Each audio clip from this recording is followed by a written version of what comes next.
Hello, it's Digital Sticks, and I'm here to discuss what VR to buy. And for those looking into headsets, there's a lot of options, and nothing is actually the perfect fit. First off, no matter what is out there, there's always going to be somebody that wants something that is not part of the current uh, VR offerings. For example, one discussion had somebody saying they're not sold until there's wireless. Well, okay, but at some point we have to be realistic about the technology that's available, what people are actually willing to spend, and a lot of other things. So there's going to be there'll be some people out there that sky's the limit. You give them a Mercedes and they'll take a Ferrari. But that's not the mass production that gets it done for companies to offer things. So anyhow, a big complicating factor, at least in the circles that I'm uh, discussing it with, and the discussions I've seen are from people that play VR chat. And VR chat, you can obviously upgrade to the point of having full body tracking, and that's a lot of fun in VR chat. If you want full body tracking, my opinion is get it, or if you can get it, you won't regret it. It's expensive, but it's worth it if you want it. You'll enjoy it. Uh, that's at least my experience. However, um, right now, the only headset that's coming out that you can buy that can natively use full body tracking and is a good value is going to be the Valve Index, but that's going to be $1,000 kit. And of course, people that already have a Vive, they can just get the index controllers and move on from there. And they already have native full body tracking available if they get Vive trackers. The trouble is, if you buy a Vive now, you're getting a low resolution headset. You're getting one controllers that they're they're not great. I actually have used them now with VR chat, and they're not as bad in VR chat as I thought they'd be. But there's more to VR than just VR chat. And I can tell you, if you play Beat Saber with Valve Ones, you're going to get some guns on you before you get good at Beat Saber. It is, it was very surprising how much harder it was to play. It wasn't harder. I mean, I could play, but boy, I'll tell you what, as far as Beat Saber for exercise, Valve Ones are going to get you your best exercise possible with the game. I could put it that way. Anyways, I'm actually making this video uh, from using a Quest. So I'm using a Quest using the stream camera inside VRChat on SteamVR. And hopefully I can give some more information soon. I think I can give that information today, but I'll add it to the description on how I'm doing this right now. It's a very simple solution. I'm going to try something, see if this gets better. All right, now hopefully the video quality is good. There we go. It's getting a little bit better. This solution I'm using for VR chat, for some reason, does not allow me to use NVENC encoding with OBS. So I'm using software encoding, and somewhere in there today, my computer's not liking it. It may not be liking it because I'm doing the chroma key with this camera, because I've recorded just fine. But I just wanted to show you for this discussion about what VR to buy. I am using a Quest as a PC VR headset right now, wirelessly with Steam. So if you want wireless, it's really something to consider. The Quest costs about the same as a wireless adapter for another headset. It's definitely worth considering. So again, basically I have VR chat in mind with this. There's other games. If you don't have a game in mind and you're just wanting VR and your PC is questionable, or you would like to take it to a friend's house or something like that, honestly, if the Quest was my very first VR experience, it would be a long time before I was too worried about upgrading from it. I mean, it really is amazing what it can do. Um, and I'm like this world I'm in right now was redesigned basically because of Quest VR Chat coming out, and it's been redesigned in such a way that this home world looks. Oh, you can't even see it. What I'm talking about, but this home world looks the same on either system. The hub pretty much does too, but that's not the case for a lot of things.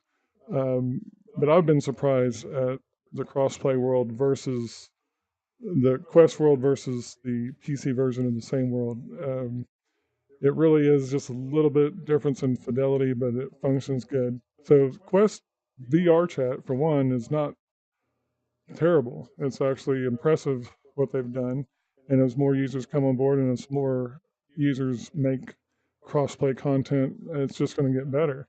And in some respects, the social experience is actually better on Quest.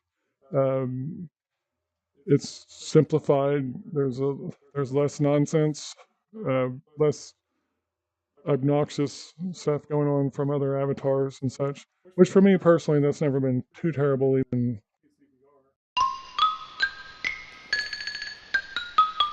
okay, well now I'm back again to continue what I started, and now I am on an Oculus Rift. And I did not want to actually get into any editing. I'm just going to make another straight through lazy video. Um, so this is an original Rift, and I've got excellent tracking now. I don't have any latency now. I'm using NV ENC encoding. I'm not getting some shakiness I was getting before. So definitely having a true PC VR headset is the best way to, is your ultimate way to do PC VR. However, that the Quest as PC VR is not bad. Since I normally play with a Rift, um, it says a lot that I find it completely comfortable to play. But something else to consider, the reason I'm coming back with my Rift is because my battery died on the Quest. So you can find solutions for that. The best thing is going to be to get a battery pack, auxiliary battery pack that you could use to recharge a phone, for example, and have that in a pocket and run the cord up to the Quest. So you can extend your battery life that way. Or just make sure you're fully charged before you start, and you should have a reasonable playtime anyhow. Okay, so what all did I cover? Anyway, so with VR chat, a big deal is full body tracking, and you really need to decide how interested you are in that, how likely you can afford it. If you have a Vive or an Index, all you need is the trackers, which are $100 each. You'll need 3. Someone told me that surprisingly, just a hip tracker adds a lot of movement. I've never heard that till that one person said it. I haven't experimented with it yet, but if that's true, with an original Rift at least, you can add a third touch controller. Of course, it's not. That'd be, if you can find one new still, they were $69 for a single. Or, there was a kit where you can get 2 controllers and a sensor for $100. But anyways, I don't know. I'll have to experiment with that. If that's true, you can do a third controller, find a way to attach it to your hip, and have hip tracking with a Rift. Some people that use the Vive Rift combo use a third Rift for their hip tracking and only use Vive trackers on their legs. So there's options there. But your ultimate, most straightforward solution for full body tracking is going to be with a Vive or an Index. So have that in mind. Okay, so if you're rich, buy an Index and buy a Quest, and you've got it covered. If you're not rich, which should be most of us, or anyone that's taken the time to watch a video on this topic, probably doesn't have the money to just throw at everything till they like what they get. In that case, it gets a little more complicated. With the Vive, personally, I found out the wands aren't as bad in Vrchat as I thought they would be. But boy, these touch controllers are just so much more comfortable, even versus the Quest, and thus the Rift S. The original Oculus Touch can't be beat. They're more balanced. They actually have the thumb sensor where it is. Everything, it's just so much more comfortable. But I'm used to them. But anyways, I just like, it feels good to have these controllers in my hands instead of the Quest controllers. But they function the same. So, but you're very unlikely to find a new CV1 at this point. And so with the Rift S, you're getting higher resolution, a lower refresh rate, but honestly in Vrchat, even with a very good PC, it's hard to stay at 90 frames per second in a lot of worlds. Everybody gets lagged in this game. You're lagged, so you're going to have, you'll naturally get a performance increase by not having as high of a refresh rate being attempted. So that's something to keep in mind. You will have higher resolution available. I don't know if Vrchat uses it or not, but that also may be the trade-off for your lower refresh rate gain.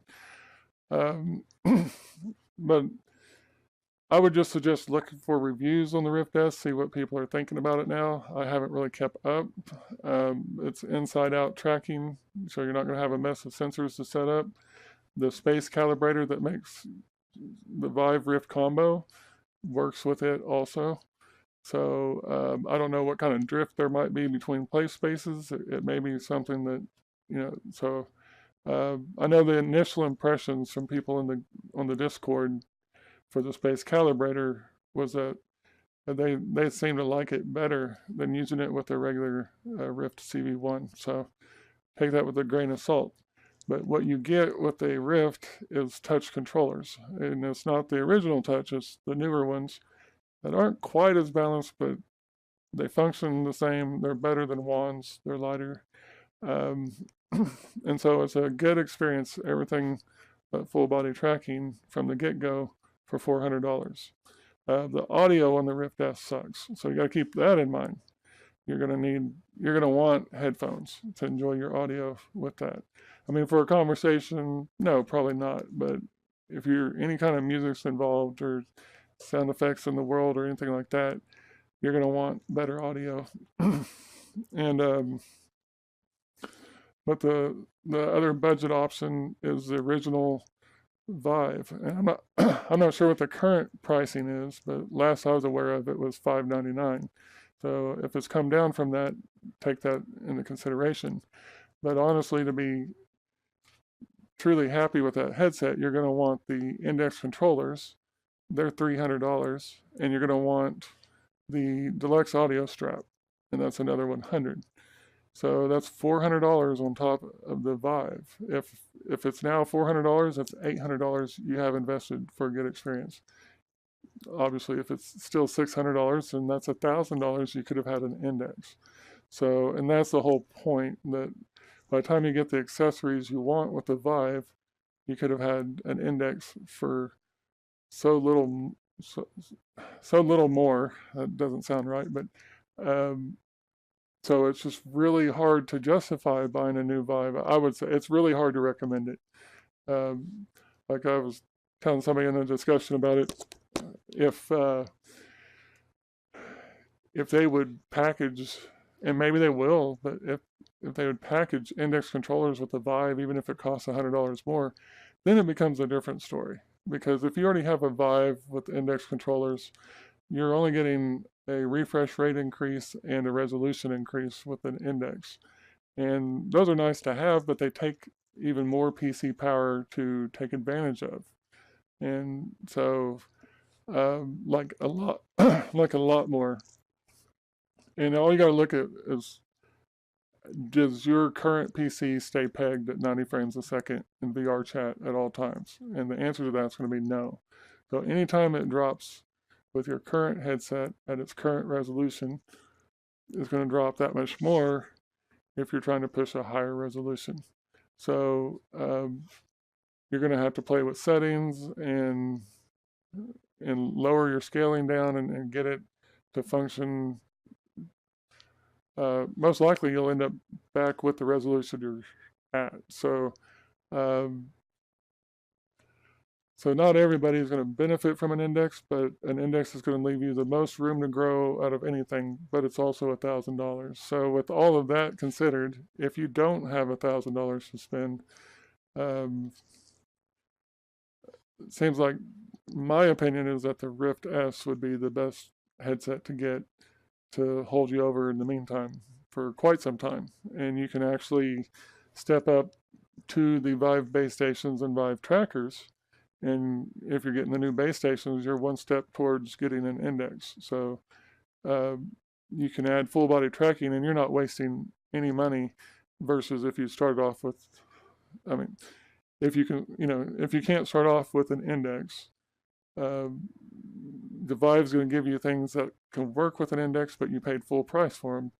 The Rift, you can get the base station 2.0s and then the trackers, and then that way when you get just the headset and controllers to go to index at some point, if you do, you're not out anything. I think it's like a $20 price difference overall to buy components instead of buying the whole kit to start. But then the other thing to consider is Quest. If you were not already wanting to play VR chat in VR after playing it in desktop or watching streams, you would probably be happy with the Quest. That would just be the experience you would know. You'd come in with a Quest and it'd be good. You still have an option, like I demonstrated to start this video, and I've shown in another video, to use the Quest with SteamVR if your PC can handle SteamVR. So a Quest is a worthwhile consideration. A big deal for me is custom songs are available now on the Quest. More of the mods for Beat Saber will probably come, but for me, just having the songs as an option is pretty good. So now you will need a PC to install those songs, and you'll have to be brave if you're not, and follow instructions closely, but you can get it done. So, and Beat Saber on Quest is good. So definitely it's something to consider.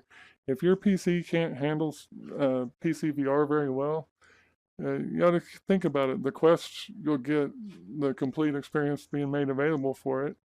And you can enjoy that in the meantime, however long it takes to build a PC from there. At least you have a VR experience in the meantime, and VR is worth having, definitely. So that's where my recommendations ultimately come down to the budget buyer. I would say the Rift S, and I'm not excited about the Rift S, but I would say that, and then you're going to want headphones to go with it of some sort. And then from there, if money's not as much of an object, an index. But if you don't have VR at all and your PC is questionable, the Quest is definitely worth looking into. So, and the thing about the Quest versus these others is when you do decide to get a PC VR headset, your Quest will still have a purpose as a mobile headset. You can still take that to friends' houses and all the other things that people were excited about the Quest for. It will still be wireless. It can still go to any play space you want to set it up at. And there's a lot of good reasons for having a Quest. And basically, if you don't already have VR, you're going to really enjoy it. If you already have VR, then hopefully you're not thinking of replacing PC VR that works well with a Quest, because that's just naive. But but there are reasons to have one in addition if you can. So um, yeah, it's complicated, but it's not. You just really have to think about what you want, and if you somehow are sure that you would never want full body tracking, wouldn't be compelled to try to pursue it at all, then there's really no reason uh, not to get a Rift S uh, if your budget's around $400 that I can think of. Um, though you may want to give it more thought before passing on a Quest. But if you have no PC, honestly, unless you're just a super patient individual that for some reason plans years in advance uh, on a budget, then the Quest is going to be your best bet for enjoying VR now instead of months from now. So I definitely suggest looking into it. And again, that SteamVR option with it, you can get the PC experience you wanted for Vrchat at least. I haven't been impressed yet myself with Beat Saber through SteamVR and the Quest, but definitely all the apps built for Quest, they work well, and a lot of them, the fidelity difference isn't even noticeable. For example, Robo Recall, I did a quick test of it. It was great. I've only did a quick test of the Rift version too, so it's not like I had a fresh comparison. But other people who really like the game and have played it extensively have been raving about the port that they did to Quest. So it's not just me, it looks great. Beat Saber, again, it plays well. There's very minor changes made to the graphics on it. They do not affect the play or the experience at all. Now, I just tried Tilt Brush. That's what the image behind me was made with, and that was made on Quest. So that's a cross buy. I've actually, if I'm going to get a new app, my tendency is to go with Steam first. But the cross buy worked as intended for Oculus for Tilt Brush. That's definitely something that makes a lot of sense on mobile. And as you can see, and I'm not an artist, but as you can see, there's quite a few tricks and shaders available with the Quest. Now, I don't know how Tilt Brush can offer those, and they be practically forbidden for. But maybe those are mobile shaders. Maybe because I'm interested in doing content for Vrchat, starting off with Tilt Brush. So we'll see how it goes. Maybe if these are mobile shaders that are approved, then wow, that's gonna be a lot of potential for Vrchat. But I'm thinking not. These are in the. Anyways, I've got a lot to learn on that front. But again, that's with the Quest. So let's see. I think that's about it. So final recommendation for a budget would be a Rift S, and of course people could comment down below. These are discussions that some people get annoyed with, but it's not a battle. It's just you really should have a little bit of difficulty deciding what to buy. You're spending a lot of money, even if you $400 is still a lot of money. $1,000 is a lot of money. If your PC can't take full advantage of a Vive and you have no foreseeable intent to upgrade it, or you're way behind the curve and it's going to cost a lot, then it may make almost no sense to buy a Vive, because who knows what'll be available by the time you have a PC that could take advantage of it. So, and I'm saying Vive, I meant Index there. Vive and Rift, they have pretty much the same requirements, but a Vive is a good deal if you find a used one, and if I'm wrong on the price, if it's down to 400 or so, then that changes it a little bit. But again, to really enjoy your Vive experience, you're going to want the Index controllers. You're going to want the deluxe audio strap. That's $400 in accessories. So no matter what it costs, you're going to be right there at the price of an Index by the time you make it what you're going to want. So I don't know if there's much else to cover on that front. I just feel like I haven't been clear about the recommendations, and but I wanted all things to be considered. And so again, my clear recommendation, if you have about $400 for PC VR, would be a Rift S. But be sure that your PC can handle it and handle it well. Otherwise, you should strongly consider the Quest. And even if you have a good PC, you can weigh it out. You may still want to do the Quest, especially with the SteamVR option for Vrchat on PC. Then you've got freedom with the rest of it. That's going to be a personal preference, but since it gets complicated because of Vrchat, if you are already playing on desktop and you've been watching streams and everything else, and that's the experience you had your eyes set on, that is not what you're going to get through the Quest app. So you'd be, your debate is whether or not you think the SteamVR Quest interaction is going to be solid enough for you to trust that. And it looks really promising, but it's still probably too early to answer that as an absolute yes. Okay, and then again, the Vive, find a used one cheap, then there you go. You can grow with the Index controllers down the road.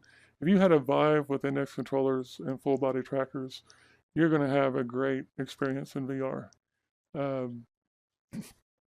There's just no doubt about it. And if you have the deluxe audio strap for it, you're going to have great audio and a very comfortable fit. It's better than the CV1. I have never tried a Rift S, so I can't tell you how that fits. You have to watch people's reviews. I can't even remember the conclusions about the reviews. I think they're mixed. So, gosh, the debate will never end, but hopefully there's some feedback in here, some information that helps you have an idea of what you'd want. So, and that's it. Thanks for watching. Click like and subscribe if you'd like and subscribe. But, geez, I should not make videos at this time of night. So appreciate you watching. And again, look at the description of this video as far as the SteamVR and Quest, and just maybe I'll have some information to share on how you can do it very easily with the touch controls being fully supported. And again, my testing with that solution is with Vrchat pretty much exclusively. I have not been impressed with it with Beat Saber. And I think that's the only other game I've attempted with it, but there still may be improvements coming. But again, that's not an issue to me as far as if I was going to buy a Quest, because I can play Beat Saber just fine on the Quest directly. It's Vrchat that I can't have the same experience with unless I can connect to a PC. And in Vrchat, it was good.